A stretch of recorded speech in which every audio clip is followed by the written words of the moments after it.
You probably thought this was going to be Warframe. Well then. You just got pranked, bro. While I have abandoned the game, I did not leave behind the video format. Anyways, Year 2 of Siege will start up once January comes around, and I for one am excited as hell.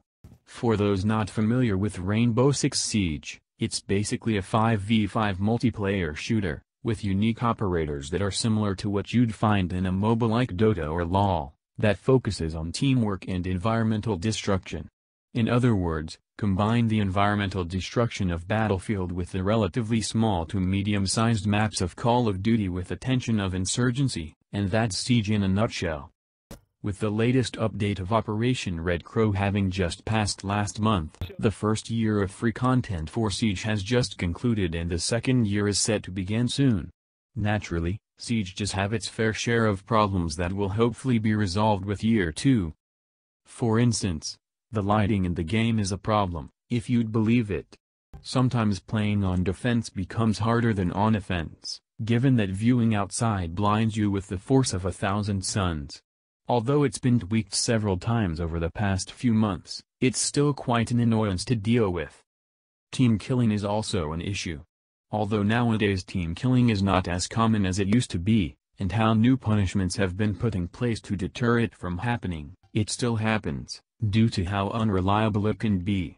Sometimes the system responsible for handling team killers doesn't do anything against the guy who accidentally headshot a teammate with a single bullet. Sometimes the system drop kicks you from your match if you accidentally kill a teammate dumb enough to run into your line of fire. Siege is also one of those games that has a learning curve. Although it's nowhere near as steep as that of Dota's or CSGO's, it can still be problematic for newer players, especially on larger maps such as Skyscraper or Bartlett University. So why Siege? Simple. It's fun, first and foremost, and the DLC model is actually quite fair for a shooter, unlike some other clusterfucks of DLC. Before you get your panties in a bunch from hearing the word DLC, just have a look at the reviews for the Year 2 Season Pass. Simply put, all the pass does is give you cosmetics, small currency bonuses, and instant access to new operators, meaning that unless you're the kind of guy that has to own every possible character ASAP, the pass is actually optional.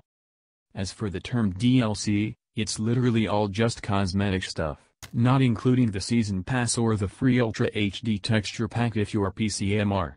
Besides that, every 3 months or so, Siege receives a free update called In Operation, which always includes 2 new operators, a new map, game improvements, bug fixes, etc. I'm not being paid to promote this game whatsoever. If I were, you'd bet your ass that I'd be selling out for another 30 minutes. However, I will say that if you have money to spare, consider buying Siege once Steam sales start in 2 days, or if the game receives another free weekend within this month. Not doing so would be a mistake in my opinion. Thank you for watching.